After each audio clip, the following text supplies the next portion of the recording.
नमस्ते दर्शकवृन्द, कार्यक्रम कोरोना र अर्थतन्त्र विशेषमा स्वागत छ। म कल्पना सानु भट्टराई। दर्शकवृन्द, छिमेकी मुलुक चीनबाट फैलिएको कोरोना भाइरस अहिले विश्वका विभिन्न मुलुकमा पुगेको छ।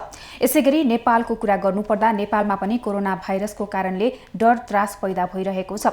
अहिले मुलुक लकडाउनको अवधिमा चलिरहेको छ। यस समयमा मुलुकमा जति पनि पसलहरू तथा उपभोक्ताको लागि सञ्चालन हुने गरेका पसल तथा सेवा सुविधाका लगायतका जति पनि संस्थानहरू छन् सबै बन्द रहेको अवस्था छ भने एकातिर सरकारी स्वामित्वका सार्वजनिक संस्थानहरूले यो विपत्तिको समयमा के कस्तो भूमिका निर्वाह गरेका छन्, उपभोक्ताहरूको निम्ति के कस्तो सेवा सुविधा दिइरहेका छन् भन्ने किसिमको जानकारी आज हामी कार्यक्रम कोरोना र अर्थतन्त्र विशेषमाझ तपाईहरूमाझ राख्नेछौँ। दर्शकवृन्द, कार्यक्रम कोरोना र अर्थतन्त्रमा हामी विशेष गरी कोरोनाले अर्थतन्त्रमा पारेको प्रभावको विषयलाई पनि यहाँहरूमाझ राख्ने गर्दछौँ। अहिले मुलुक लकडाउनको अवधिमा चलिरहँदा सबै किसिमका होटल, रेस्टुरेन्ट तथा अर्थतन्त्र पनि चलायमान अवस्थामा छैन। सबै किसिमका पसलहरू बन्द रहेको अवस्था छ यो लकडाउनको समयले गर्दा। यस समयमा उपभोक्ताहरू पसलमा गएर आफूलाई चाहेको सामान किन्न सकिरहेको अवस्था छैन भने कतिपय ठाउँमा आफूलाई जुन किसिम आवश्यक रहन्छ त्यो किसिमको वस्तुहरू पनि उनीहरूमाझ पुग्न सकेको छैन।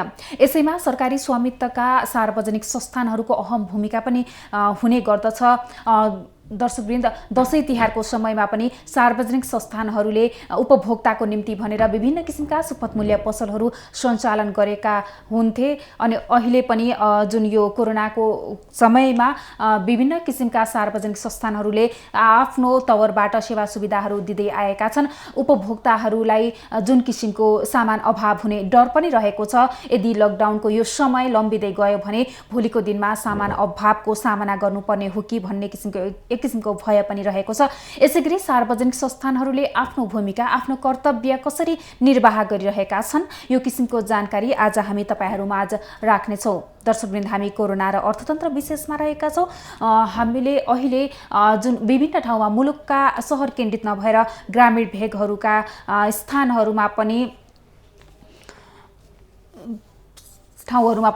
जुन यो लकडाउनको कारणले सामानहरू पाउने अवस्था छैन। यसैगरी सार्वजनिक संस्थानहरूको भूमिकाको विषयमा हामी चर्चा गर्दैछौँ। यति बेला हामीसँग नेपाल टेलिकमका प्रवक्ता मीन प्रसाद अर्याल हामीसँग प्रत्यक्ष टेलिफोन सम्पर्कमा हुनुहुन्छ। प्रवक्ताज्यू, स्वागत छ यहाँलाई। धन्यवाद। हजुर, अहिले यो महाविपत्तिको समयमा नेपाल टेलिकमले के गर्दैछ, कसरी सेवाहरू दिँदैछ त?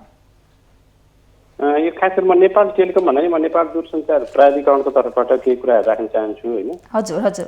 किनभने म नेपाल दूरसञ्चार प्राधिकरणको प्रवक्ता हो, न कि नेपाल टेलिकम। हजुर हजुर।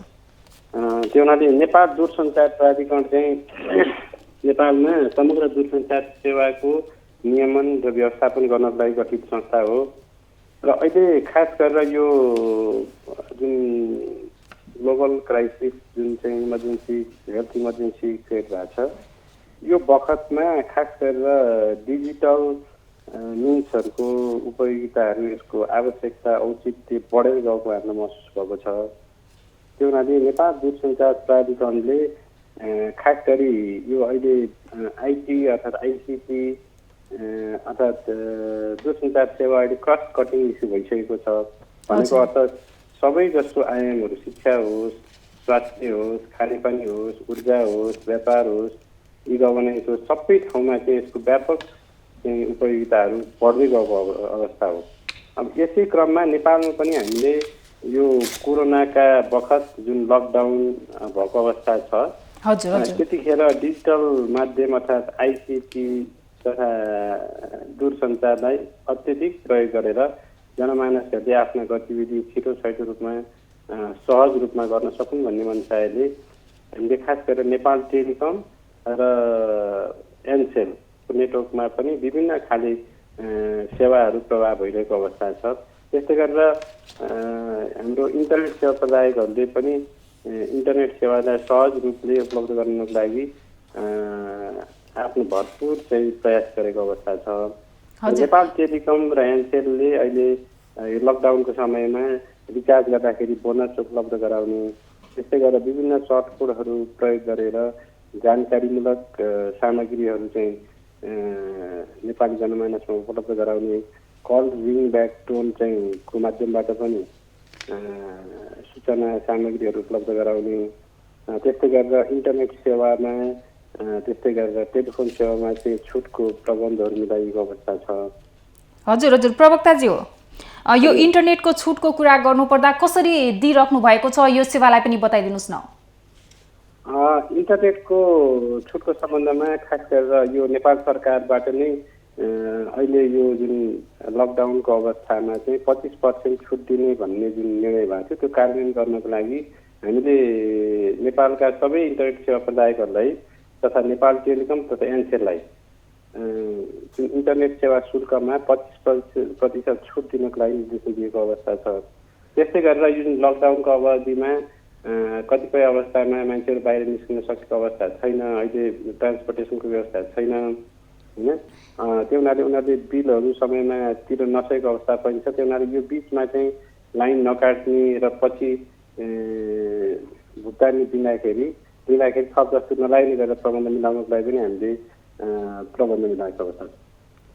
हजुर, जुन यो रिचार्ज गर्दाखेरि बोनसको पनि कुरा आएको छ, कतिपय ठाउँमा उपभोक्ताहरूले भने डबल बोनसको कुराहरू जुन सूचनाहरू यहाँहरूबाट प्रकाशित पनि भयो, त्यसअनुसार उहाँहरूले रिचार्ज गर्दा पनि सोही अनुसारको बोनसको अलिकति उहाँहरूलाई त्यसबारेमा अलिकति इन्फर्मेसन नभएको पनि बताउनु भएको छ। रिचार्ज गरे पनि सोही अनुसारको बोनस पनि प्राप्त नभएको कुराहरू आइरहेको छ। यो किन यो हुन सकेन, वास्तविकता के रहेको छ प्रवक्ताज्यू? रिचार्जमा हामीले 100% बोनसको प्रबन्ध मिलाउन भनेर सम्बन्धित सेवा प्रदायकलाई निर्देशन दिएको अवस्था हो र त्यसमा उनीहरूले त्यो रिचार्जको त्यो भित्रको इन्टरनल मोडालिटीहरू सेवा प्रदायकले तय गरेका छन्, आफ्ना ग्राहकहरूलाई उनीहरूले उपलब्ध गराएको अवस्था हो। त्योसँग सम्बन्धित इन्फर्मेसनहरू उनीहरूले सार्वजनिक रूपमा सूचना निकालेर जानकारी गराउनु पर्ने अवस्था पनि छ। र नेपाल टेलिकमले पनि आफ्नो प्रेस रिलिज मार्फत आफ्नो प्याकेजहरू घोषणा गरेको अवस्था छ र ग्राहकलाई सेवा सुविधा उपलब्ध गराएको छ। त्यसै गरेर एनसेलले पनि आफ्ना प्याकेजहरू घोषणा गरेर लागू गरेको अवस्था छ। इन्टरनेट सेवा प्रदायकहरूको हकमा पनि हामीले जुन 25% छुटको कुरा पनि गरेका छौँ। त्यस्तै गरेर यो बिचमा चाहिँ लाइन नकाट्ने प्रबन्ध मिलाउनको लागि, त्यस्तै गरेर अहिले यो लकडाउनको अवस्थामा वर्क फ्रम होमको चाहिँ अलिकति टेन्डेन्सी बढेको छ, त्यसलाई एड्रेस गर्नको लागि थप ब्यान्डविड्थको आवश्यकता पनि महसुस भएको हुनाले हामीले सेवा प्रदायकहरूलाई तत्काल चाहिँ थप इन्टरनेसनल ब्यान्डविड्थ भित्राएर सहज रूपमा गुणस्तरीय सेवा सञ्चालन गर्ने र निर्वाध रूपले सेवा प्रवाह गरेर चाहिँ जनमानसको गतिविधिलाई दिनचर्यालाई सहज बनाउनको लागि भूमिका खेलेको हो। प्रवक्ताज्यू, अहिले जुन किसिमका इन्टरनेट तथा मोबाइलमा बोनसको सुविधाहरू यहाँले यो विपत्तिको बेलामा ल्याउनु भएको छ, यो सबै ठाउँमा परेको छ। मुलुकभरि नै अहिले मुलुक पूर्ण रूपमा लकडाउनको अवस्थामा पनि रहेको छ, तर पनि कतिपय यो बोनसको कुरा गरिरहनु पर्दा सहरमा अलिकति इन्टरनेटको पहुँच पनि हुन्छ, ग्रामीण भेगमा जुन किसिमको यो बोनसको कुराहरू आइरहेको हुन्छ त्यो अलिकति त्यसको सूचना पनि प्रभावकारी हुन नसकेको भन्ने गुनासो पनि आइरहेको छ। यसलाई चाहिँ तपाईँहरूले कहिलेसम्म यो सूचनाहरू प्रकाशित गर्नुहुन्छ अथवा कसरी चाहिँ सूचना प्रवाह गर्ने सोच्नु भएको छ, के छ यस सम्बन्धमा पनि बताइदिनुहोस् न। निश्चय नै अहिले हामीले यो जुन बोनसको प्रबन्ध, त्यस्तै गरेर अहिले बिचमा लाइन अवरुद्ध नहुने प्रबन्ध मिलाउनको लागि सम्बन्धित सेवा प्रदायकले पनि सार्वजनिक रूपमा प्रशस्त चाहिँ जनचेतना तथा सूचनामूलक सामग्रीहरू प्रकाशन गर्नुपर्ने अवस्था छ भने नेपाल दूरसञ्चार प्राधिकरणले पनि आफ्नो सार्वजनिक वेबसाइटमा पनि यस्ता खाले चाहिँ निर्णयहरू सार्वजनिक गरेको अवस्था छ। त्यो हुनाले त्यसमा सम्बन्धित सेवा प्रदायकहरू बढी जिम्मेवार हुन्छन्। त्यसै गरेर हामीले नेपाल टेलिकमको जुन सर्ट मेसेज नम्बरहरू जुन हुन्छ, त्यस्तै एनसेलको नम्बरहरूबाट पनि यो यस्ता सामग्रीहरू, यस्ता चाहिँ सूचनामूलक कन्टेन्टहरू चाहिँ प्रवाह गर्नुपर्छ भनेर सेवा प्रदायकलाई निर्देशन दिएको अवस्था हो। यसमा केही कमी कमजोरी छ भने त्यसलाई हामी तत्काल चाहिँ सम्बोधन गर्नको लागि सम्बन्धित सेवा प्रदायकहरूलाई निर्देशन दिन्छौँ। प्रवक्ताज्यू, अहिले जुन यो बोनसको कुरा गरिरहनु पर्दा मैले फेरि पनि त्यही जोड्न चाहे, हामीले रिचार्ज गर्दा कसरी थाहा हुन्छ, कसरी हामीले जानकारी प्राप्त गर्ने, सर्वसाधारणले सबै ठाउँमा सबै शिक्षित पनि रहनु भएको छैन, हुनुहुन्न सर्वसाधारणहरू, कसरी प्राप्त गर्ने, आफ्नो मोबाइलमा बोनस आएको कुरा कसरी थाहा पाउने? त्यो हामीले खास गरेर यो बोनसको प्रबन्धकोसँग रिचार्ज गर्दाखेरि नेपाल टेलिकम र एनसेल बढी त अहिले मुख्य सेवा प्रदायकहरू दुईवटा भए भोइस सेवा प्रदायकहरू उनीहरूले रिचार्ज गर्दाखेरि बोनसको प्रबन्ध जुन मिलाछन् त्योसँग सम्बन्धित इन्फर्मेसनहरू उनीहरूले आफैले सार्वजनिक गर्नुपर्ने हुन्छ र नेपाल टेलिकमको वेबसाइटमा गएर पनि त्यो इन्फर्मेसन पाउन सकिन्छ है। त्यसै एनसेलको सार्वजनिक जुन वेबसाइट छ त्यसबाट पनि त्यो सूचनाहरू प्राप्त गर्न सकिन्छ। र यसमा केही कमी कमजोरी छन् भने सेवा प्रदायकले फेरि आफ्ना ग्राहकहरूलाई के प्याकेजहरू छ, कस्ता प्याकेजहरू आएका छन्, कस्ता सुविधाहरू हामीले चाहिँ उपलब्ध गराएका छौँ भनेर उनीहरू आफैले चाहिँ ग्राहकलाई सुसूचित गर्नुपर्ने हुन्छ। त्यो उनीहरूको दायित्व पनि हो। ग्राहकको हकको संरक्षण गर्नु उनीहरूको नितान्त कर्तव्य पनि हो। प्रवक्ताज्यू, यो सर्वसाधारण उपभोक्ताको गुनासो पनि रहेको छ, रिचार्ज गर्ने बित्तिकै बोनस पनि नआएको भन्ने छ। यसमा तपाईहरूले जानकारीको लागि कुनै म्यासेज तथा कुनै नम्बर डायल गर्नुपर्ने हुन्छ अथवा के छ यसको व्यवस्था? मैले अहिले पटक भनिरहेको छु, नेपाल टेलिकमले आफ्ना इन्फर्मेसनहरू उनीहरूको वेबसाइटमा राखेको छ होइन। अब विभिन्न खाले प्याकेजहरू छन्। अब त्यसमा स्टे होमको प्याक, स्टे कनेक्टेड प्याकहरू इन्टरनेटको हकमा पनि नेपाल टेलिकमले पनि एनसेल पनि लिएर आएको अवस्था छ। त्यसमा सर्ट कोडहरू नम्बरहरू पनि प्रयोग भएका छन्। त्यो सबै कुराहरू उनीहरूले सार्वजनिक रूपमा आफ्ना ग्राहकलाई सूचित गर्नुपर्ने हुन्छ। उनीहरूको वेबसाइटमा राखेर होस् या अरू माध्यमबाट एसएमएसको माध्यमबाट होस्, सबै जुन कुनै माध्यमबाट भए पनि ग्राहकहरूलाई त्यसमा प्रशस्त इन्फर्मेसन प्रवाह गर्ने र त्यसको सेवा सुविधाबाट चाहिँ ग्राहकहरूलाई सूचित गर्नुको दायित्व हो, त्यही गर्नुपर्छ। र यसमा नेपाल दूरसञ्चार प्राधिकरणले पनि सम्बन्धित सेवा प्रदायकहरूसँग समन्वय गरेर ग्राहकहरूको सेवा सुविधामा कहीँ कमी कमजोरी छ, गुणस्तरमा केही कमी कमजोरी छ भने तत्काल चाहिँ त्यसलाई सुधार गर्न नेतृत्व। हजुर, कतिको प्रभावकारी सेवा दिएको पाउनु भएको छ यो अवधिमा, यो विपत्तिको समयमा के छ अवस्था? अहिले खास गरेर यो डिजिटल मिन्सको आवश्यकता र औचित्य व्यापक रूपमा बढेर गएको छ। नेपाल सरकारले पनि भर्खरै जुन एउटा डिजिटल नेपालको फ्रेमवर्क लिएर आएको छ त्यसमा पनि यो आइसिटी अथवा आइटीको व्यापक उपयोग गरेर सबै खाले गतिविधिमा चाहिँ आइटीको उपयोग गरेर सहज रूपमा चाहिँ गतिविधि गर्ने भन्ने नै हो। र अहिले हामीले के महसुस गरेका छौँ भने यो विपत्तिको बेलामा, यो इमर्जेन्सीको बेलामा चाहिँ जुन हाम्रा इन्टरनेट सेवा प्रदायकहरू तथा भोइस सेवा प्रदायकहरू सबैले आफ्नो ठाउँबाट भरपुर प्रयास गरेको अवस्था छ। यसमा कहीँ केही कमी कमजोरी छ भने अझै हामी त्यसलाई सम्बोधन गर्नुपर्छ भन्ने हामीलाई लाग्छ। हजुर प्रवक्ताज्यू, अहिले यो डिजिटल नेपालको सन्दर्भको कुरा चलिरहँदा के सबै जनता यसबाट उनीहरूले लाभ लिन सक्छन् त? के भन्नुहुन्छ यस विषयलाई? यो नेपाल सरकारले भर्खरै यो डिजिटल नेपाल फ्रेमवर्क लिएर आएको छ। यसमा सबै खाले गतिविधिहरू, शिक्षा होस्, स्वास्थ्य होस्, खानेपानी होस्, सबै खाले गतिविधिहरूमा सूचना प्रविधिलाई भरपुर उपयोग गरेर चाहिँ छिटो छैटो रूपमा चाहिँ आफ्ना गतिविधिहरू गर्ने र त्यसबाट चाहिँ सामाजिक आर्थिक रूपान्तरणमा टेवा पुर्याउने भन्ने हिसाबले यो ल्याइएको छ। त्यस्तै नेपाल सरकारको जुन सूचना प्रविधि नीतिमा पनि, ब्रडब्यान्ड नीतिमा पनि प्रष्ट रूपमा एम्बिसियस टार्गेट राखिएको छ। अझै यसमा हामीले केही गर्नुपर्ने इफोर्टहरू छन् भनेको अर्थ एफोर्डेबिलिटीको इस्युहरू छन्, गुणस्तरमा केही सुधार गर्नुपर्ने कुराहरू छन्। यो कुराहरूमा हामी नेपाल दूरसञ्चार प्राधिकरणले विशेष प्राथमिकतामा राखेर काम अगाडि बढाएको अवस्था छ। त्यस्तै गरेर सहरी क्षेत्र र ग्रामीण क्षेत्रमा जुन एउटा डिजिटल डिभाइड छ त्यसलाई ब्रिज गरेर ग्रामीण क्षेत्रमा पनि भरपर्दो माध्यमबाट गुणस्तरीय दूरसञ्चार सेवा उपलब्ध गराउने वातावरण नेपाल दूरसञ्चार प्राधिकरणले पनि त्यसमा प्रशस्त भूमिका प्ले गरेको अवस्था छ। खास गरेर नेपाल दूरसञ्चार प्राधिकरणले ग्रामीण क्षेत्रमा ग्रामीण दूरसञ्चार विकास कोषको रकम पनि परिचालन गरेर त्यहाँ पूर्वाधार निर्माण गर्न तथा ब्रडब्यान्ड तथा इन्टरनेट सेवाको चाहिँ उपलब्धताको लागि प्रशस्त कामहरू गरेको अवस्था छ।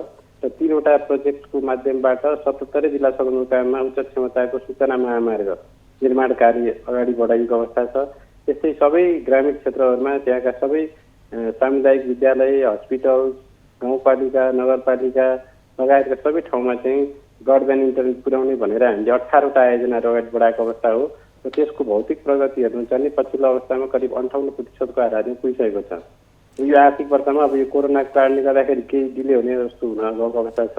यो आर्थिक वर्ष र अर्को आर्थिक वर्षको सुरुवातीको फेजमा हामी सबै ठाउँमा चाहिँ ब्रडब्यान्ड इन्टरनेट पुर्याएर जनमानसहरूलाई डिजिटल मिन्सबाट चाहिँ आफ्नो गतिविधिहरू सहज रूपमा गरेर चाहिँ सुशासन कायम गर्न होस् या आफ्ना गतिविधिहरू छिटो रूपमा गर्नको लागि उपयोगी हुन्छ भन्ने हाम्रो विश्वास लिएर। हजुर, अन्त्यमा के भन्न चाहनुहुन्छ? अन्त्यमा खास गरेर यो अहिले सूचना सञ्चार तथा यो दूरसञ्चारको उपयोगिता व्यापक रूपमा बढेर गएको अवस्था छ। यसमा सम्पूर्ण ग्राहकहरूले जुन हाम्रा सेवा प्रदायकहरू छन्, इन्टरनेट सेवा प्रदायकहरू पनि छन्, भोइस सेवा प्रदायकहरू पनि छन्, उनीहरूले उपलब्ध गराएको सेवा र उनीहरूले पुर्याएको चाहिँ जुन कन्ट्रिब्युसन छ त्यसको उपयोग गरेर आफ्ना गतिविधिहरू छिटो गर्ने र त्यसमा कहीँ केही कमी कमजोरी छ, सेवा प्रदायकका कहीँ केही कमी कमजोरी छ, गुणस्तरमा केही प्रब्लम छ भने तत्काल चाहिँ त्यसमा सम्बन्धित सेवा प्रदायकलाई रिपोर्टिङ गर्ने र त्यहाँबाट एड्रेस भएन भने नेपाल दूरसञ्चार प्राधिकरणमा त्यसका चाहिँ कम्प्लेनहरू पठायो भने हामी त्यसलाई तत्काल सम्बोधन गर्छौँ। र समग्र रूपमा के हो भने अहिले जुन ग्लोबल कन्टेक्स्ट के हो भने आइटीको भरपुर उपयोग गरेर छिटो रूपमा भरपुर चाहिँ विकासमा चाहिँ यसलाई उपयोग गर्ने भन्ने नै हो। नेपाल सरकार पनि यसमा कटिबद्ध छ। नेपाल दूरसञ्चार प्राधिकरणले पनि विभिन्न खाले चाहिँ आयोजनाहरू मार्फत पनि शहरी क्षेत्र तथा ग्रामीण क्षेत्रमा आफ्ना कार्यक्रमहरू अगाडि बढाएको अवस्था छ। विद्यमान सेवा प्रदायकहरूले पनि आफ्ना सेवा सुविधाको प्रयोग गरेर रिसोर्स प्रयोग गरेर सेवा उपलब्ध गराएको अवस्था छ। हामी सबै सरकारी निकाय होस् या निजी क्षेत्र होस् सबै मिलेर चाहिँ यसमा अगाडि बढ्न सक्नुपर्छ र त्यसको उपयोग चाहिँ सबै जनमानसले गरेर चाहिँ क्वालिटी अफ लाइफ इन्हान्स गर्न सक्नुपर्छ भन्ने हाम्रो चाहिँ बुझाइ हो। हजुर, हवस् त प्रवक्ताज्यू, जानकारीका लागि धन्यवाद। दर्शकवृन्द, उहाँ हुनुहुन्थ्यो हामीसँग नेपाल दूरसञ्चार प्राधिकरणका प्रवक्ता मेन प्रसाद अर्याल। उहाँले हामीलाई आफूले दिइरहेको सेवा सुविधाबारे जानकारी गराउनु भएको छ। पक्कै पनि दर्शकवृन्द, यो महाविपत्तिको समयमा सरकारद्वारा सञ्चालित सार्वजनिक संस्थानहरूको भूमिका के कस्तो रहन्छ भन्ने एउटा अहम महत्त्वपूर्ण विषय पनि रहेको छ। सर्वसाधारणहरूको लागि दिइरहेको सेवा सुविधा के हुँदैछ, कसरी प्रवाह गर्दैछन्, त्यो सेवा सुविधा सर्वसाधारणले ग्रहण गर्न सकेका छन् छैनन् अथवा कमी कमजोरीहरू के कस्ता रहेका छन् विषय पनि महत्त्वपूर्ण रहेको छ। यसैगरी हामीलाई दूरसञ्चार प्राधिकरणका प्रवक्ताले भन्नुभएको छ कुनै पनि किसिमको कमी कमजोरी आएमा सम्बन्धित निकायमा गएर जानकारी गराउन पनि सर्वसाधारणलाई आग्रह गर्नुभएको छ। दर्शकवृन्द, हामी यो महाविपत्तिको समयमा सार्वजनिक संस्थानहरूको भूमिका के कस्तो रहन्छ भन्ने विषयमा केन्द्रित रहेका छौँ आजको कार्यक्रममा। यसैगरी यति बेलामा हामीसँग प्रत्यक्ष टेलिफोन सम्पर्कमा हुनुहुन्छ दुग्ध संस्थानका योजना तथा बजार व्यवस्थापन प्रमुख सञ्जीव झा हुनुहुन्छ। हामी उहाँसँग दुग्ध संस्थानले के गर्दैछ भन्ने किसिमको जानकारी लिनेछौँ। प्रमुखज्यू, स्वागत छ यहाँलाई। धन्यवाद हजुर। धन्यवाद हजुर, यो महाविपत्तिको समयमा के गर्दैछ संस्थानले अहिले? दुध विकास संस्थानले नियमित रूपमा स्थानीय कृषकहरूबाट उत्पादित दुधको सङ्कलन गर्ने र हाम्रो विभिन्न क्षेत्रहरूमा रहेका प्रशोधन कारखानाहरूमा चाहिँ दुध लगायत अन्य दुग्ध पदार्थहरू उत्पादन गरेर बजार बिक्री वितरण गर्ने काम चाहिँ हामीले नियमित गरिरहेछौँ। र अहिलेको यो अवस्थामा जहाँ अब अलिकति बजारको मुभमेन्टहरू कम भएको, बजारको खपतमा चाहिँ ठुलो रास देखिएको, अब हामीलाई पनि यो डे टु डे हाम्रो यो सप्लाई चेन म्यानेज गर्न चाहिँ अलिकति अप्ठ्यारो भइरहेछ। जस्तै यो सिजन भनेको चाहिँ हाम्रो चाहिँ अब दुधको अलिकति अप्ठ्यारो पर्ने, हाम्रो नेटवर्कमा दुध चाहिँ कम आउने सिजन हो। तर अब अहिले बजारको खपतको कारणले चाहिँ हामीका मिल्कको फ्लो बढेको छ र बढे अनुसारको हामीको बजार खपतमा चाहिँ 33% भन्दा माथिले हाम्रो बिक्री कम भएको अवस्था छ। र त्यो बिक्री कम हुँदाखेरि अब हामीका स्टक मौजदातहरू बढ्ने, अब हामीलाई त्यो भण्डारण गर्न पनि समस्या भइरहेछ।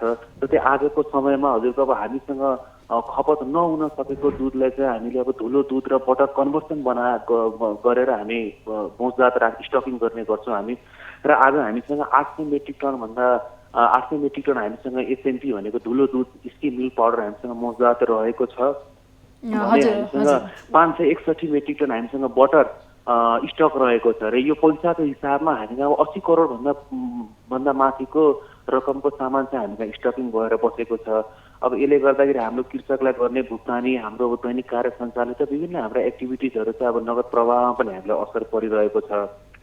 अब संस्थानले अहिले हजुरको यो चैतको भनौँ न दोस्रो हप्ताबाट चाहिँ यो अलिकति डिस्टर्बेन्सेसहरू चाहिँ प्रत्यक्ष रूपमा अलिकति असर देखिन थालेको। अब चैतको दोस्रो तेस्रो हप्तामा संस्थानले चाहिँ 2 लाख लिटरसम्म आफ्नो नेटवर्कमा दुध सङ्कलन गरिरहेको थियो भने अब अहिले वैशाखको पहिलो हप्तामा हाम्रो नेटवर्कमा चाहिँ 1,50,000 लिटरसम्म हामीले दुध चाहिँ आइरहेको छ, हामीले लिइरहेछौँ। अब अहिले सङ्कलन गर्न सकियो क्षमता, हाम्रो आफ्नो प्रशोधन क्षमता, स्टकिङ हाम्रो क्षमताले भ्यायो भने जति पनि सङ्कलन गर्न सक्ने अवस्था देखिन्छ। तर हाम्रो पनि अब सीमित पूर्वाधारहरूले गर्दाखेरि बेसिकली हामीले सङ्कलित दुधलाई अब कि त काठमाडौँ बजार सबभन्दा ठुलो भएकोले हामीले यहाँ खपत गर्छौँ, अन्यथा हामीसँग विराटनगरमा हाम्रो ठुलो दुधका उत्पादन कारखाना छ र निजी क्षेत्रमा रहेका ठुलो दुध कारखानाहरूबाट हामीले कन्भर्सनको कामहरू गराउने गर्छौँ।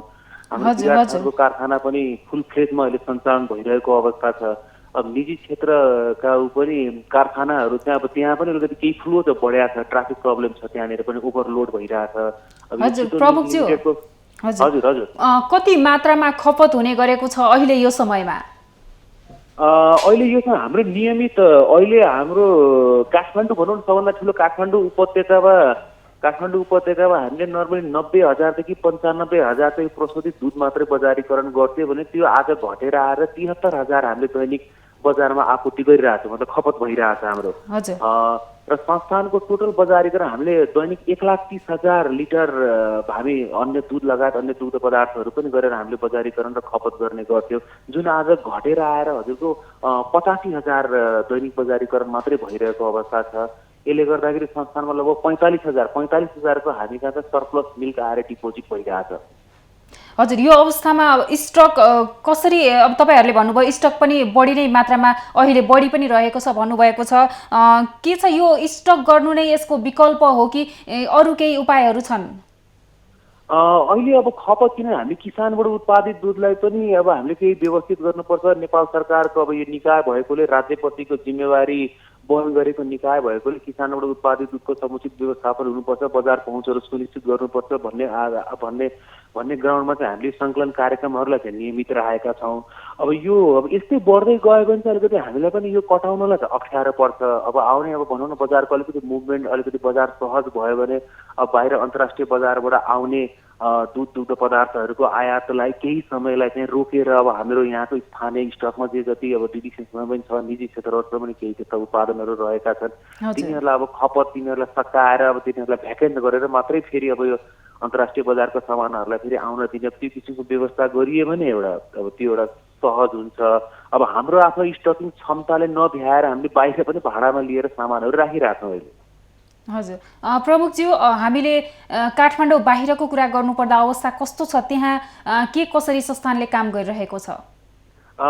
बाहिर सङ्कलन चाहिँ हामीले मिलाइरहेछौँ, गरिरहेछौँ। हामीले सङ्कलन अवस्था चाहिँ सहज छैन, किनभने अब हाम्रो अब टाढाबाट अब हाम्रो चिस्यान केन्द्रहरूमा दुध सङ्कलन गर्नुपर्ने, अब हाम्रा चालकदेखि लिएर अब हेल्परहरू अब ती काममा चाहिँ मोबिलाइज हामीले गर्नुपर्ने, अब बाटोमा कति टायर पनि बिग्रिएको अवस्थामा बनाउने अवस्था नरहेको, होटलहरू अब कतितिर नरहेको, विभिन्न यस्ता असहज परिस्थितिको बावजुद पनि हामीले अब सकेसम्म दुध सङ्कलनको कामहरू गरिरहेछौँ। जहाँसम्म खपत चाहिँ बाहिर धेरै नै न्यूज छ, हजुरको धेरै नै न्यूज छ। जस्तै काठमाडौँ उपत्यकामा जति भए पनि हाम्रो 33% अब ठुलो बजार यो भएकोले यहाँ पनि खपत कम भएको देखिन्छ, तर खपतको रेन्ज चाहिँ काठमाडौँभन्दा बाहिर अझ बढी छ।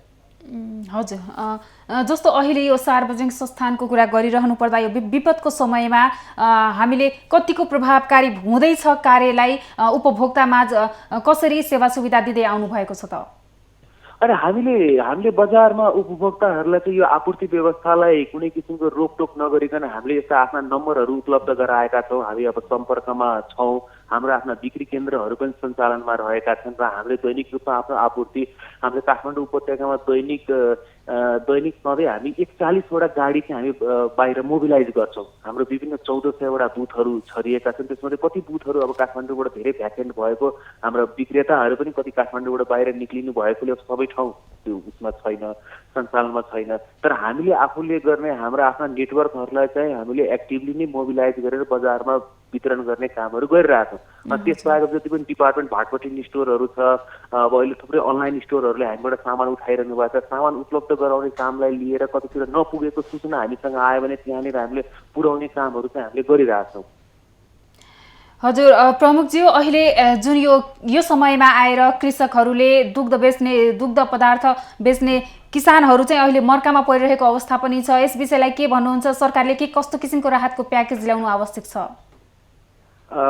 सरकारले पनि केही काम गरिरहेको छ। राहत प्याकेज सम्बन्धी कृषि विकास मन्त्रालयबाट मन्त्री परिषदमा केही प्रस्तावहरू चाहिँ पेश भएको भनेर हामीले केही त्यस्तो जानकारीहरू चाहिँ प्राप्त हुन आएको छ।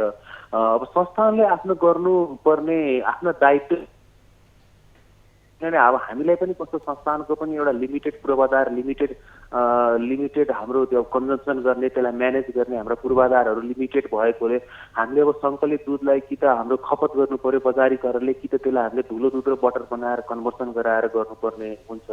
अब यो कन्भर्सन गर्नको लागि हाम्रो आफ्नो कारखाना, विराटनगरको कारखाना चाहिँ पूर्ण क्षमतामा सञ्चालित नै छ। अब निजी क्षेत्रका कारखानाहरू चाहिँ अब पूर्ण रूपमा सञ्चालन नभएको र प्लस त्यहाँ अब प्रेसर पनि भएकोले अब हामीले धेरै दुधहरू चाहिँ त्यहाँ कन्भर्सन गराउन नसकिरहेको अवस्था छ। अब त्यो विभिन्न अब यस्तो यी अवस्थाहरूले गर्दाखेरि अब किसानको सबै दुध चाहिँ हामीले गर्ने हामी अवस्थामा चाहिँ छैनौँ। हामीले भ्याएको सकेको चिजहरू चाहिँ हामीले सङ्कलन गरेर ल्याउने गरेका छौँ। प्रमुखज्यू, अहिले जुन दुधहरू सङ्कलन गरेर धुलो दुध बनाउँदै हुनुहुन्छ तपाईँहरूले, त्यसले भोलिको दिनमा बजार पाउने अवस्था छ छैन? अहिले पनि नेपाली भन्दा पनि विदेशी धुलो दुधहरूप्रति आकर्षित भएको पनि देखिन्छ। के छ यसबारे के भन्नुहुन्छ? मैले भनिहाल्छु, केही समयको लागि स्थानीय उद्योग र स्थानीय व्यापार संरक्षण गर्नको लागि र त्यसको बजारीकरण जुन ब्लक भएर बसिरहेछन् हजुरको, अब डिडिसी मात्रै रहेको 80 करोडभन्दा माथि सामान ब्लक भएर बसिरहेको, निजी क्षेत्रमा पनि लगभग हाराहारी योभन्दा केही माथि यही रकमको तपाईँको पैसा ब्लक भएर बसिरहेछ। अब यो रिलिज गर्नको लागि पनि केही समय बाहिर अन्तर्राष्ट्रिय बजारबाट उत्पादित दुग्ध पदार्थहरूलाई केही समय चाहिँ हामी कहाँ अब रोक लगाइयो भने चाहिँ हाम्रा यी वस्तुहरू चाहिँ खप हुने अवस्था रहन्छ। हजुर प्रमुखज्यू, अन्त्यमा के भन्न चाहनुहुन्छ? आफ्नै गतिविधि, आफ्ना कार्यक्रमहरूलाई चाहिँ निरन्तरता दिइरहेको अवस्था छ। अब संस्थानसँग हाम्रो दैनिक कार्य सञ्चालनको लागि कुनै नेपाल सरकारबाट कुनै किसिमको हामीलाई बजेट प्राप्त हुँदैन। अब यसमा अहिले हाम्रो व्यापार घटिरहेको, हाम्रो संस्थान फ्याक्ट्री नेचर भएको, लेबर इन्टेन्सिभ भएकोले हामीले न्यूनतम भोल्युममा काम गर्नुपर्ने हुन्छ। जस्तै हाम्रो 1,30,000 लिटर हामीले चाहिँ दुध र अन्य दुध पदार्थहरू प्रशोधित गरेर हामीले बजारमा बिक्री हामीले गरिराख्यो भने हाम्रो संस्थान भाइबल रहन्छ। अलिकति बिक्री गर्ने परिमाण चाहिँ घटेर आएको छ। अब हामीलाई इनपुट चाहिँ हामीले बढिरहेको अवस्था छ र ती इनपुटले अर्को डेभलप गरेको स्टक र स्टकले गर्दाखेरि क्यापिटल ब्लक भएका यी समस्याहरू छन्। अब यो समयमा हामीले नेपाल सरकारसँग पनि लबिङ गरिरहेका छौँ। हामीलाई केही अब हामीले जुन अतिरिक्त खपतभन्दा बढीका दुधहरू हामीले जुन कन्भर्सन गरेर राखिरहेको छ त्यसमा हामीले केही अनुदानहरू प्राप्त भयो। अहिलेको समयमा कर्मचारीले मोबिलाइज गर्न अप्ठ्यारो छ, असहज परिस्थितिहरू छ। त्यही पनि हामी कुनै अप्ठ्यारो छ न्यूनतम कर्मचारीले राखेर चाहिँ अब स्वास्थ्य जोखिमहरू पनि छ। विभिन्न ती कुराहरूलाई पनि हामीले अब मध्यनजर गरेर कमभन्दा कम कर्मचारीलाई ल्याएर हामीले काम गरिरहेछौँ। अब यी कर्मचारीहरूको लागि पनि ती जोखिम भत्ताहरूको, विशेष भत्ताहरूको लागि पनि हाम्रो मन्त्रालयमा अनुरोध लेखी पठाएका छौँ। अब यी सबै कुराहरूलाई हामीले सहयोग भइदियो भने हामीले आफ्ना कामहरू चाहिँ निरन्तरता हामीले अगाडि बढाइरहन हामीले सहज हुने थियो। हवस् त, जानकारीका लागि धन्यवाद प्रमुखज्यू। दर्शकवृन्द, उहाँ हुनुहुन्थ्यो हामीसँग दुग्ध संस्थानका योजना तथा बजार व्यवस्थापन प्रमुख सञ्जीव झा। हामीलाई दुग्ध संस्थानले अहिले यो विपदको समयमा कसरी काम गरिरहेको छ, के कसरी सेवा दिँदैछ भन्ने किसिमको जानकारी उहाँले दिनुभएको छ। दर्शकवृन्द, उहाँले भर्खरै मात्र पनि भन्नुभएको छ पर्याप्त पूर्वाधारका स्रोतहरू नहुँदा अलिकति काम गर्नलाई समस्या भएको पनि बताउनु भएको छ। सरकारले उचित किसिमको समन्वय गरी जुन किसिमका पूर्वाधारहरूको आवश्यकता पर्दछ ती पूर्वाधारहरू समयमा नै निर्माण गर्न सकेको भए अहिले अलिकति भए पनि चुस्त रूपमा कार्य हुन्थ्यो भन्ने किसिमको उहाँको भनाइ पनि रहेको छ।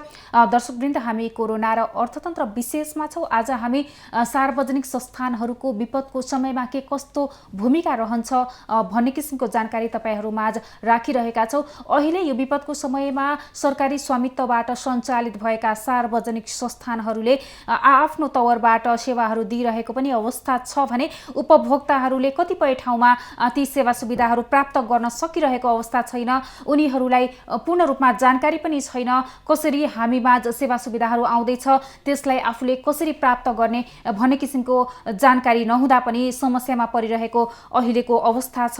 यो विपद समयमा सार्वजनिक संस्थानहरूको भूमिका एकदमै महत्त्वपूर्ण रहेको हुन्छ।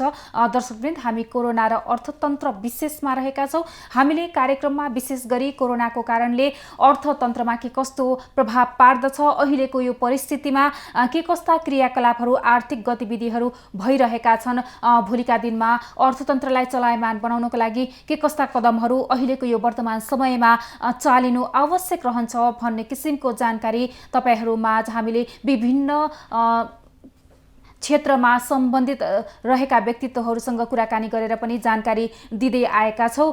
दर्शकवृन्द, हामी कार्यक्रम कोरोना र अर्थतन्त्र विशेषमा रहेका छौँ। हामीले आज विशेष गरी सार्वजनिक संस्थानहरूको भूमिकाबारे यहाँहरूमाझ जानकारी राखिरहेका छौँ।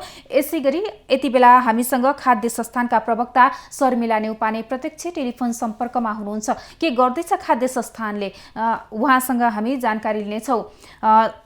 प्रवक्ताज्यू, स्वागत छ यहाँलाई। धन्यवाद।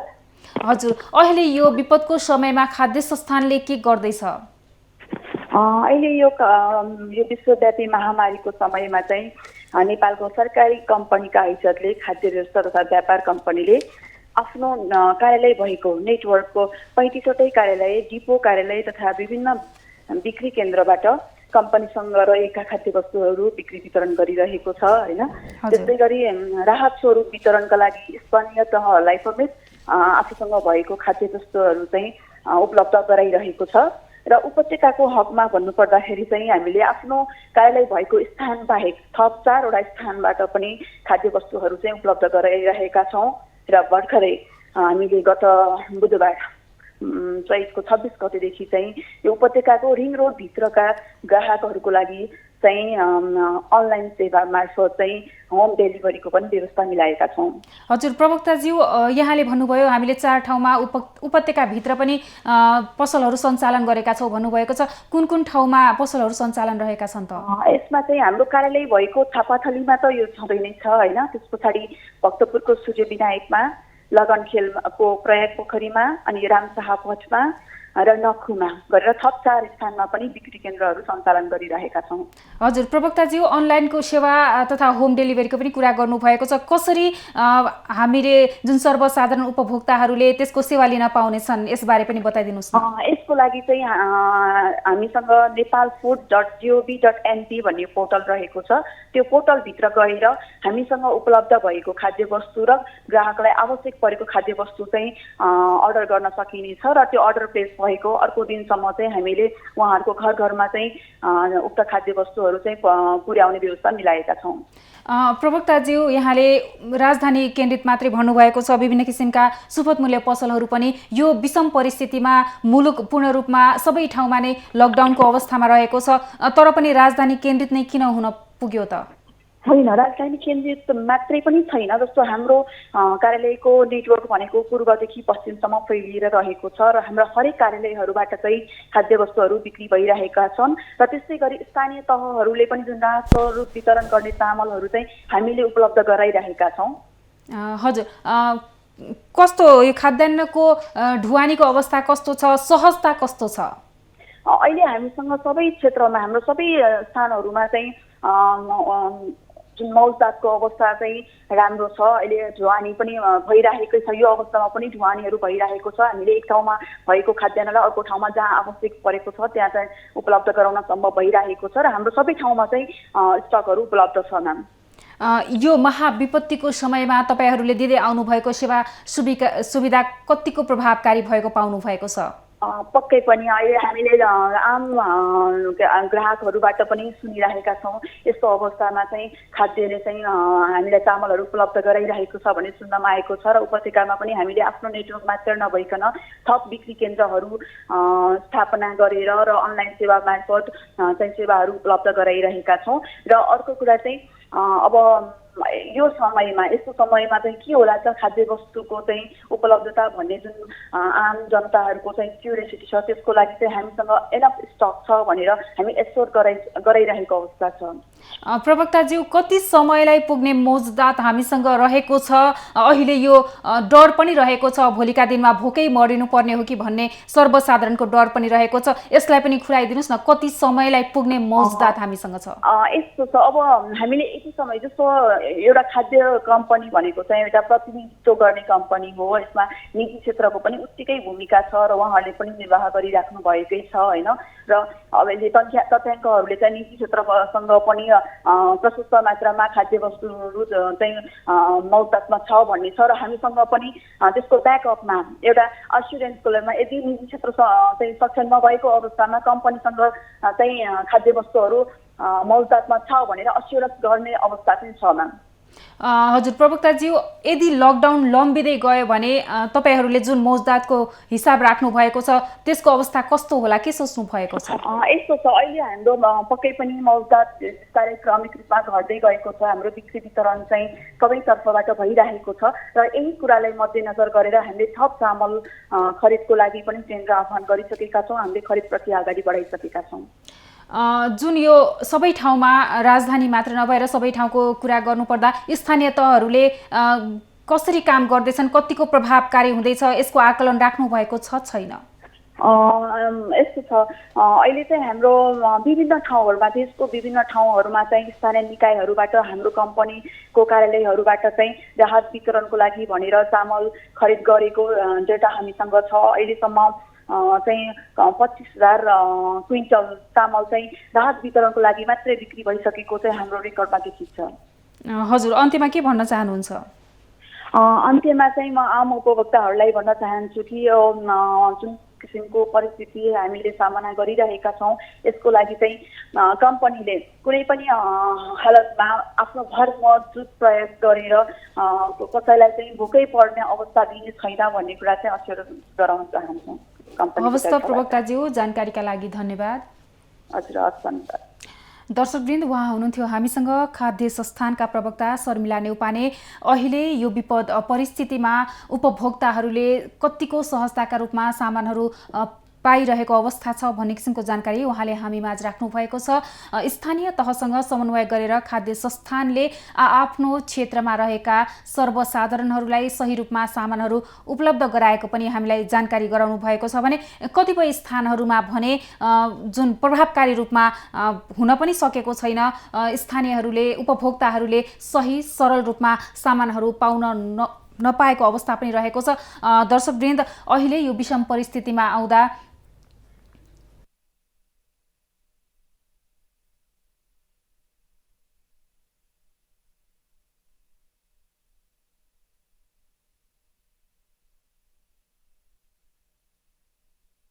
विशेषमा रहेका छौँ। दर्शकवृन्द, खाद्य संस्थानले भनेअनुसार मौजुदात खाद्यान्नको मौजुदात पनि रहेको छ। लामो समयलाई पुग्ने उहाँहरूले सामानहरू खाद्यान्नहरू किन्ने जोहो पनि गर्दै हुनुहुन्छ। अहिले उपभोक्ताहरूमा यो जुन पसलमा जाँदा सामानहरू नपाउने जुन यो विकराल अवस्थाको पनि सृजना भएको छ। कतिपय अवस्थामा कतिपय स्थानहरूमा कालो बजारीको मारमा पनि उपभोक्ताहरू पर्दै गएको अवस्था छ। दर्शकवृन्द, यो कोरोनाको कहरको समयमा आउँदा सार्वजनिक संस्थानहरूले आफ्नो तवरबाट कार्यहरू गर्ने प्रयास पनि भएका छन् भने कतिपय स्थानमा जुन यो पसलहरूका व्यवसायहरू रहेका छन् उनीहरूले कालो बजारीको कार्य पनि गर्दैछन्। त्यसको चपेटामा भने उपभोक्ताहरू पर्दै आएको छ। यता जुन भोलिको दिनमा भोकमरीको सामना गर्नुपर्ने हो कि भन्ने किसिमको एक किसिमको भय पनि रहेको छ उपभोक्ताहरूमाझ। त्यस्तै सिलसिलामा यता खाद्य संस्थानले भने भोलिको लागि मौजुदात राम्रै रहेको, खाद्यान्नको अभाव नहुने पनि जानकारी हामी माझ राखेको छ। दर्शकवृन्द, यो कोरोना र अर्थतन्त्रमा हामीले विशेष गरी कोरोनाले गर्दा अर्थतन्त्रमा के कस्तो प्रभाव पारेको छ भन्ने किसिमको जानकारी यहाँहरूमाझ राख्ने गर्दछौँ। साथै आर्थिक क्रियाकलापहरूलाई पनि के भइरहेको छ स्थानीय तहदेखि लिएर यो समयमा के कस्तो कार्यहरू हुँदै आइरहेको छ भन्ने किसिमको जानकारी पनि हामीले तपाईहरुमाझ राख्ने गर्दछौँ। यसैगरी आज हामीले सार्वजनिक संस्थानहरूले गरिरहेको भूमिका, निर्वाह गरेको भूमिका कस्तो भइरहेको छ, कतिको प्रभावकारी भइरहेको छ, जुन यो समयमा आएर यो विषम परिस्थितिमा उपभोक्ताहरूले सहज रूपमा सेवाहरू ग्रहण गर्न सकेका छैनन् त्यो पनि हामीले सम्बन्धित निकायसँग कुराकानी गरेका छौँ। अहिले जुन यो समयमा आएर खाद्यान्नहरूको अभाव हुने चरम यो परिस्थिति पनि यो जानकारीहरू पनि उपभोक्ताहरूले बताइराख्नु भएको छ। भोलिका दिनमा हामीले के गर्ने होला, कसरी हाम्रा सरकारी निकायहरू जुन यो सरकारी स्वामित्वबाट सञ्चालित भएका सार्वजनिक संस्थानहरूले कार्य गर्दै आइरहेका छन् भन्ने किसिमको जुन यो गुनासो पनि आइरहेको छ। तर भने जुन यो सार्वजनिक संस्थानहरूले भने यस खाद्यान्न प्रचुर मात्रामा रहेको पनि जानकारी दिइरहेका छन्। दर्शकवृन्द, हामी कोरोना र अर्थतन्त्र विशेषमा रहेर कुराकानी गरिरहेका छौँ। यसै गरी यतातिर भने किसानहरू मारमा परिरहेका छन्। दुग्ध संस्थानले पनि आफ्नो क्षेत्रबाट कार्यहरू गरिरहेको अवस्था छ भने उता किसानहरूले आफूले पालेका गाई बस्तुहरूबाट उत्पादित दुध बजारमा पुर्याउन नसक्दा किसानहरू मारमा परिरहेको अवस्था छ। उनीहरू अहिले घाटामा गइरहेको अवस्था छ। यसरी सार्वजनिक संस्थानहरूले कार्यहरू गर्दा पनि उचित किसिमको पूर्वाधारको अभावमा उनीहरूले किसानहरूबाट दुध सङ्कलन गर्न नसकेको अवस्था छ भने उपभोक्ताहरूमाझ पुर्याउन नसकेको अवस्था पनि रहेको छ। भने यतातिर टेलिकम नेपाल टेलिकम तथा दूरसञ्चार प्राधिकरणले पनि आफ्नो सेवाहरूलाई विस्तार गर्दै लगेको पनि हामीमाझ जानकारी राखेको छ। यसै गरी कुनै पनि किसिमको अप्ठ्यारो तथा कुनै किसिमको सूचनामा अलिकति भए पनि आफूलाई सूचनाको जानकारी नभएमा सम्बन्धित निकायमा जानकारी राख्न तथा त्यसबारे बताउन पनि सार्वजनिक संस्थानहरूले आह्वान गरेका छन्। दर्शकवृन्द, यो समयमा यो विषम परिस्थितिमा आउँदा जुन यो खाद्यान्नको मुख्य कुरा छ, आफ्नो खाद्यान्न जोहो गर्ने यो सबै ठाउँमा विश्वव्यापी रूपमा फैलिरहेको यो कोरोना भाइरसको कारणले गर्दा खाद्यान्नको चरम अभाव हुने यो एक किसिमको भयलाई पनि खाद्य संस्थानले भने उचित किसिमको मौजदात रहेको पनि जानकारी दिएको छ। दर्शकवृन्द, हामी कोरोना र अर्थतन्त्र विशेषमा रहेका छौँ। कार्यक्रममा हामीले सार्वजनिक संस्थानहरूले यो विपद समयमा के कसरी कार्य गर्दै आइरहेको छ भन्ने किसिमको जानकारी तपाईँहरूमाझ राखिरहेका छौँ। उपभोक्ताहरूलाई आवश्यक पर्ने सम्पूर्ण किसिमका ग्यासदेखि लिएर खाद्यान्न लगायतका सम्पूर्ण किसिमका आधारभूत आवश्यकताहरूलाई पनि मध्यनजर गर्दै खाद्य संस्थानले भोलिको दिनमा मौजदात राम्रै रहेको पनि जानकारी दिएको छ। दर्शकवृन्द, हामी कोरोना र अर्थतन्त्र विशेषमा रहेका छौँ। यसै गरी हामीले कार्यक्रममा विभिन्न किसिमका आर्थिक पाटोहरूलाई पनि निहाल्ने गर्दछौँ। विभिन्न किसिमका अर्थतन्त्रलाई भोलिका दिनमा कस्तो होला अर्थतन्त्र, एक किसिमको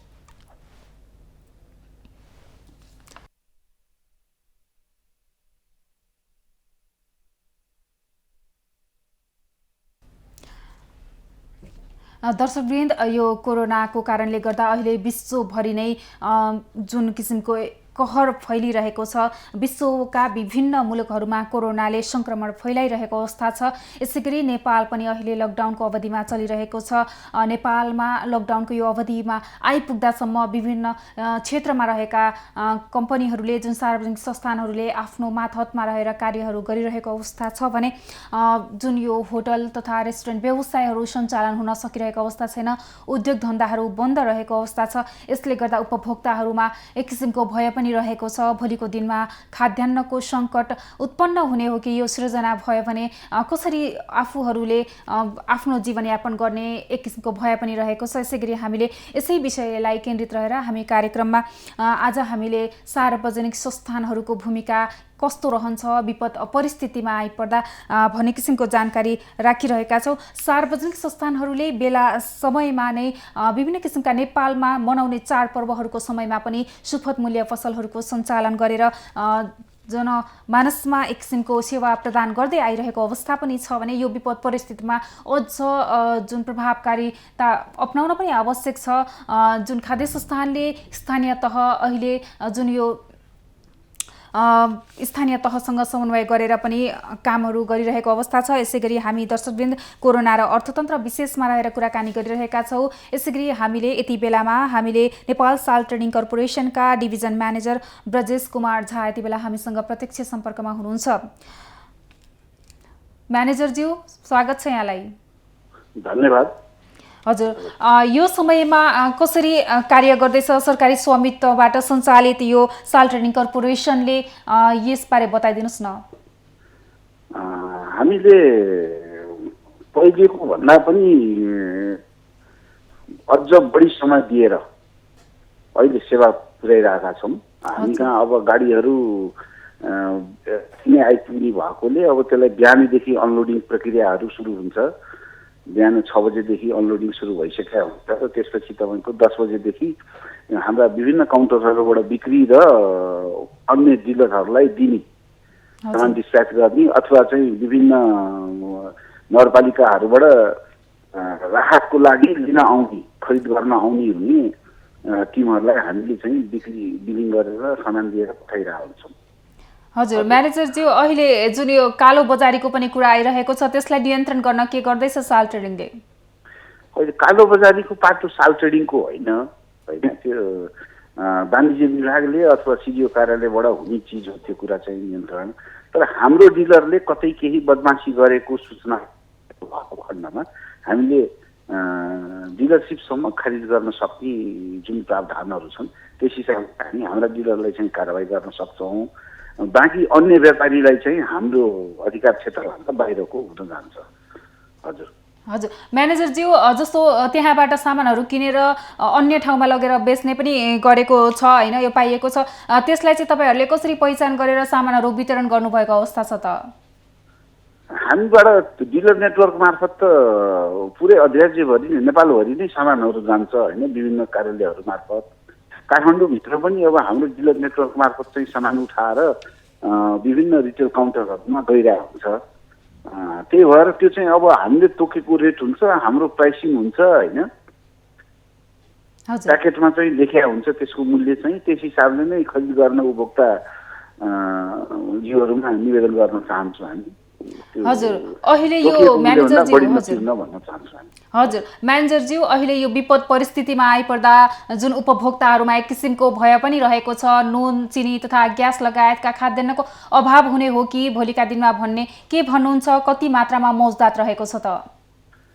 अहिले हामीसँग नुनको मौजदात करिब 10 महिनालाई पुग्ने छ। त्यही भएर नुनमा ढुक्क हुन हामी भन्छौँ।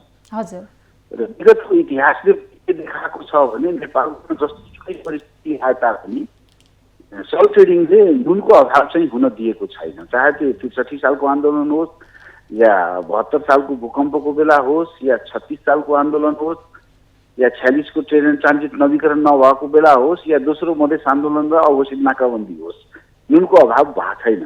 बाँकी रह्यो अहिले पनि अब नुनको अभाव चाहिँ हुँदैन। हामीसँग झन्डै 1,53,000 मेट्रिक टन भन्दा बढी नै नुन छ हामीसँग, जुन झन्डै 10 महिनालाई पुग्छ। त्यस्तै चिनीको स्टक चाहिँ अहिले खुद्रा प्रयोजनको लागि, घराइसी र खुद्रा प्रयोजनको लागि चाहिँ हामीसँग स्टक छ। त्यो नेपाल सरकारले यसभन्दा पूर्व गत वर्षमा चिनीको इम्पोर्ट बन्देज लगाएको कारणले गर्दाखेरि चिनी हामीले ल्याएको थिएनौँ, ल्याउन पाएनौँ। तर अहिलेको वर्षमा चाहिँ 10,000 मेट्रिक टन ल्याउन भन्ने स्वीकृति दिएकोमा हामीले त्यो ल्याइसकेका छौँ र त्यसमध्ये करिब 3,000 टन बिक्री पनि भइसकेका छ। त्यसपछि 6,000 को हाराहारी 6,000 प्लस चाहिँ मेट्रिक टन चिनी चाहिँ हामीसँग स्टक छ, जुन अब खुद्रा प्रयोजनको लागि चाहिँ उपलब्ध छ। तर त्यो स्टक चाहिँ धेरै नै न्यून हो। हामीले भनौँ न मासिक 20,000 मेट्रिक टनको खपत छ नेपालमा चिनीको। अब उद्योगीहरूसँग के कति चिनी छ त्यो जानकारी हामीलाई भएन, तर निकट भविष्यमा यसको प्रक्रिया चाहिँ थप खरिदको प्रक्रिया चाहिँ गर्नुपर्ने आवश्यक देखिन्छ। त्यो चाहिँ म भन्न चाहन्छु। स्टक चाहिँ यो अहिले प्रेसर जुन थियो योभन्दा अगाडि, लकडाउन हुनुभन्दा अगाडि अथवा भइसकेको 2-4 दिनभित्रको जुन प्रेसर थियो त्यस्तो प्रेसर छैन। अहिले सहज रूपमा उपलब्ध पाइरहेछन्। अब त्यो ग्राहकको फ्लो पनि त्यति साह्रो छैन। ग्यासको खण्डमा चाहिँ ग्यास पनि छ, अहिले चाहिँ त्यस्तो छैन समस्या। हजुर म्यानेजरज्यू, जस्तो राजधानीमा मात्र नभएर राजधानी बाहिर के कसरी सेवा दिँदै आएको छ त? होइन, हामीले त विभिन्न ठाउँमा हाम्रो घुम्ती सेवाहरू सञ्चालन गरेर दिइरहेछौँ। जस्तै धनगढीमा नगरपालिकाले सहकार्य गरेर, धनगढी नगरपालिका स्थानीय नगरपालिकाले सहकार्य गरेर नगरपालिकाको गाडी आउँछ, त्यस गाडीमा हाम्रा सामानहरू चाहिँ जुन नुन चिनी जे छन्, चामल दाल, त्यो लोड गरिदिन्छौँ र त्यो चाहिँ हाम्रै कर्मचारी जान्छ र बिक्री गरेर आउँछ। अब एउटा त्यो चाहिँ उपभोक्तालाई पसलसम्म निस्किनलाई गाह्रो भयो भने उहाँको घर दैलोसम्मै गाडी पुगिदिएपछि घरबाटै मात्रै निस्किएर चाहिँ खरिद गर्न पाइयो। 500 मिटर अथवा 200 मिटर चाहिँ हिँडेर जानु परेन। त्यो सुविधाको हिसाबले हामीले अहिले उपलब्ध गराइरहेछौँ र त्यो चिनी 73 रुपियाँमा हामीले बिक्री गरिरहेछौँ होइन। बजार मूल्य अब योभन्दा बढी नै छ। 78 को चिनी हामीले 73 रुपियाँमा दिइरहेछौँ। त्यस्तै नुन 20 रुपियाँभन्दा बढी तिर्नु पर्दैन, 20 रुपियाँमा लिएर जानुहोस् भनेर हामीले घर दैलोमै घर उपलब्ध गराइरहेछौँ। त्यस्तै तपाईँको नारायणघाटमा गरिरहेछौँ, पोखरामा गरिरहेछौँ, काठमाडौँमा छ, विभिन्न देशका विभिन्न स्थानमा हामीले त्यो सेवा पुर्याइरहेछौँ। हजुर हजुर म्यानेजरज्यू, जुन यो सेवा सुविधा दिँदै गर्दा कर्मचारीहरू विभिन्न ठाउँमा पनि खटिनु भएको छ, उहाँहरूको सुरक्षाको लागि चाहिँ के कस्ता उपायहरू अपनाउनु भएको छ त? हजुर, हामीले हाम्रो कार्यालय परिसरमा प्रवेश गर्ने बित्तिकै सेनिटाइज गर्ने, गाडी छ भने त्यो गाडीको चक्काहरू सबै चाहिँ अब हाम्रो जुन अहिले स्प्रे गरिदिएर त्यसलाई पनि सेनिटाइज गरिदिने हिसाबले हामीले गरिरहेछौँ। फ्रन्ट डेस्कमा बस्ने साथीहरूलाई अनिवार्य रूपले सकभर मुख छोप्ने त्यो मास्क त लगाएरै बस्नुपर्छ। त्यही पनि एउटा हामीले अब अहिले स्थानीय कपडाबाट उत्पादन गरेको पिपिई त भन्नु मिल्दैन त्यसलाई, तर त्यही पनि एउटा कमसेकम त्यो ड्रेसले अरू चिजभन्दा ग्लोभ्स लगाउने, त्यो प्रोटेक्सन, एउटा चाहिँ फिजिकल कन्ट्याक्टको दूरीहरू जुन छ त्यो चाहिँ बढाउने। त्यस्तै तपाईँको एउटा घेरा बनाएर यति यति चाहिँ फिजिकल डिस्टेन्सिङ कायम गर्नुपर्छ। ग्राहकहरूलाई पनि 1.5 मिटर सर्किल बनाइदिएका छन् हामीले, दूरीहरू मेन्टेन गर्ने होइन, र भिडभाड अनावश्यक भिडभाड नगर्ने, यस्ता कुराहरू हामीले गरिरहेछौँ। ग्राहकलाई पनि सेनिटाइज गरेर मात्रै चाहिँ त्यो खरिद गर्ने ठाउँमा पुग्नुहोस् भनेर हामीले भनिरहेछौँ। हजुर अन्त्यमा के भन्न चाहनुहुन्छ म्यानेजरज्यू? हजुर अन्त्यमा के भन्न चाहनुहुन्छ? अहिलेको अवस्थामा सुरक्षित रहौँ। जुन नेपाल सरकारबाट जुन एडभाइजरी जारी भएको छ स्वास्थ्यको हिसाबले त्यसलाई पालना गरौँ र अनावश्यक बाहिर चाहिँ ननिस्कौँ भन्ने नै आग्रह गर्न चाहन्छु। हवस् त म्यानेजरज्यू, जानकारीका लागि धन्यवाद। दर्शकवृन्द, उहाँ हुनुहुन्थ्यो हामीसँग नेपाल साल्ट ट्रेडिङ कर्पोरेसनका डिभिजन म्यानेजर ब्रजेश कुमार झा। दर्शकवृन्द, हामी कोरोना र अर्थतन्त्र विशेषमा रहेर कुराकानी गरिरहँदा आज हामीले सार्वजनिक संस्थानहरूको यो विपदको समयमा के कस्तो भूमिका रहेको छ, के कसरी कार्यहरू गर्दै आइरहेको छ भन्ने किसिमको जानकारी यहाँहरूमाझ राखिरहेका छौँ। दर्शकवृन्द, हामी कोरोना र अर्थतन्त्र विशेषमा रहेका छौँ। अहिलेलाई विश्राम।